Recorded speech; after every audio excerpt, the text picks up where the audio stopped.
एक तो ये बीजेपी के लोगों का तकिया कलाम हो गया है। कौन है इसका ठेकेदार? हर बात पे कि मुसलमान, इनमें बाबर का डीएनए है। मुसलमान तो बाबर की औलाद है और तुम गद्दार राणा सांगा की औलाद हो। ये हिंदुस्तान में तय हो जाना चाहिए। जिनको रंगों से नफरत है वो हिंदुस्तान छोड़ रहे हैं। ये देश किसी के बाप का देश है। हिंदुस्तान में विभिन्न जातियों के धर्मों के लोग रहते हैं। इस देश की मिट्टी पर जितना अधिकार हिंदू का है उससे कम अधिकार हिंदुस्तान के मुसलमान का है। राष्ट्रीय आंदोलन में हिंदू, मुसलमान, सिख, ईसाई सब लोगों ने तिरंगे झंडे के नीचे एक कौम बनाई। आखिरी मुगल बादशाह जफर, उसके बेटों का सर कलम कर दिया गया, बादशाह जफर के पास भेज दिया गया और अंग्रेजों ने कहा दमदमे में दम नहीं, अब खैर मांगो जान की। यह जफर ठंडी पड़ी अब तेग हिंदुस्तान की। बूढ़े बादशाह जफर ने कहा गाजियों में बू रहेगी जब तक ईमान की, तख्त से लंदन तक चलेगी तेग हिंदुस्तान की। किसी मुसलमान ने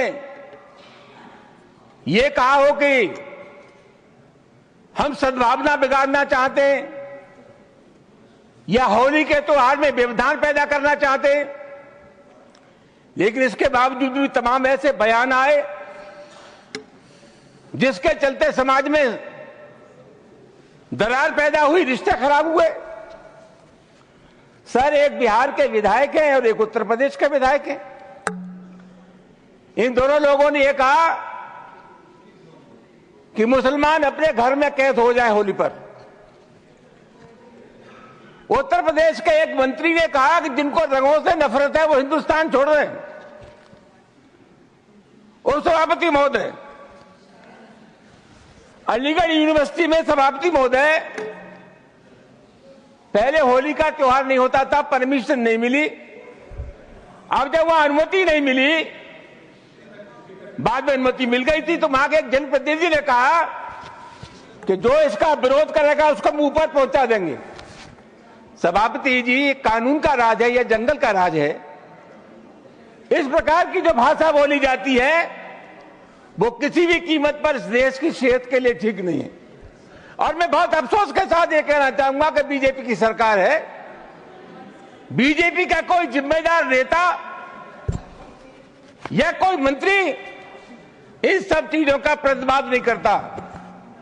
यह नहीं कहता कि इस प्रकार की जो भाषा बोलते हैं उनसे हमारा कोई संबंध नहीं है। तो क्या हम मान करके चले कि इस प्रकार के जो तत्व है उनको सरकारी संरक्षण प्राप्त है या इनको भाषा अच्छी लगती है? सभापति महोदय, बार बार कहा जाता है और अभी कहा गया कि जो लोग होली में के त्योहार पर होली नहीं खेलना चाहते, और जैसा मैंने कहा जिनको रंग पसंद नहीं है वो हिंदुस्तान छोड़ दें। वो सभापति महोदय, मैं आपके मार्फत से जानना चाहूंगा, ये देश किसी के बाप का देश है।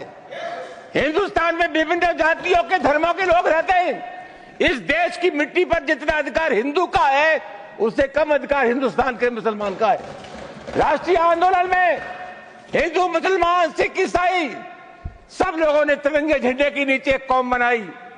आखिरी मुगल बादशाह जफर, उसके बेटों का सर कलम कर दिया गया, बादशाह जफर के पास भेज दिया गया और अंग्रेजों ने कहा दमदमे में दम नहीं, अब खैर मांगो जान की। यह जफर ठंडी पड़ी अब तेग हिंदुस्तान की। बूढ़े बादशाह जफर ने कहा गाजियों में बू रहेगी जब तक ईमान की, तख्त से लंदन तक चलेगी तेग हिंदुस्तान की। सभापति महोदय, कौन है इसका ठेकेदार? हर बात पे एक तो ये बीजेपी के लोगों का तकिया कलाम हो गया है सभापति महोदय कि मुसलमान, इनमें बाबर का डीएनए है। उप सभापति महोदय, मैं जानना चाहूंगा कि बाबर का डीएनए मुसलमान में है।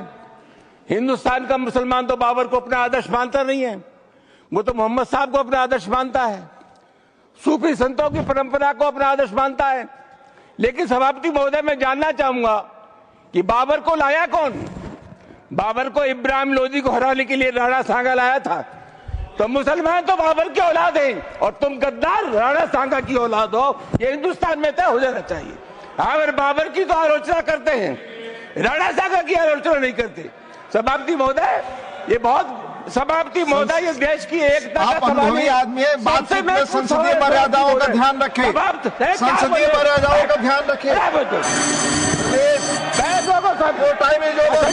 जो भी चीजें संसदीय मर्यादा आजादी की लड़ाई में please, your time is over, you please sit.